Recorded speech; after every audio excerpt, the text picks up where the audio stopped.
Hi friends, I greet you in the precious name of Jesus.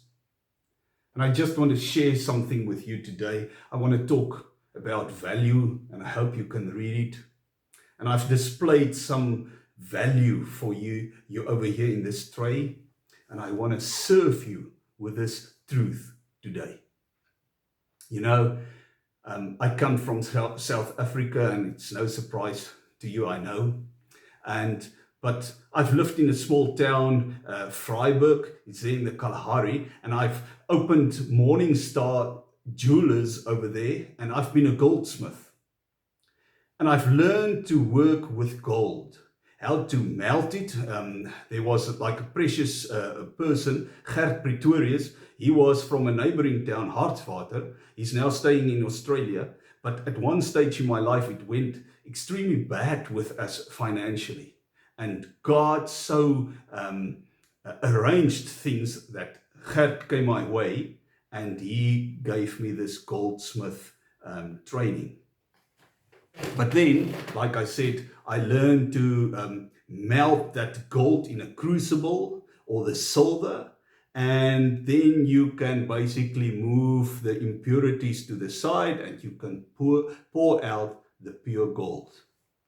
But that pure gold, after you've thrown it out or pour it out into a small mold, it is brown in color, and then you will work with it on a rolling mill, and the whole time it is brown and it looks like dirt. It's dirty in color. It doesn't have that reddish kind of rusty color that steel's got when it rusted, but it's got that brown color. I took a piece of gold and put it on my counter just to look at the reactions of people, and most people wouldn't even look a second time at it, and most people won't even touch it.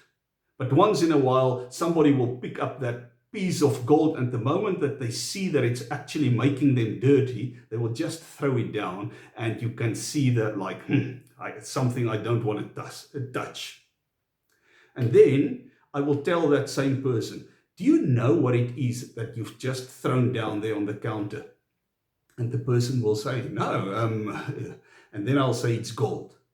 And I'll take the polisher and I will polish it for them, or a small portion, and immediately you will see how that person's whole attitude will change. And immediately you can see the appreciation coming into his eyes, and he will look with new eyes at that same piece of gold. Nothing changed. Nothing changed. I've just polished it. And I want to challenge you today. How do you look at your wife? How do you look at your husband, or your children, or your parents? Do you still see that immense value? That value that God saw in them? That value that God has put into them? Or did you just take your mom, dad, drop them in an old age home and kind of like forgot about them? I want to challenge you. What about your neighbor? The person living next door? Do you still cherish that relationship? Do you still see the gold? Do you still see how valuable this person is? What about the homeless, the beggar in the streets? What about the prostitute? Remember, we are in this COVID isolation now. Let me tell you something.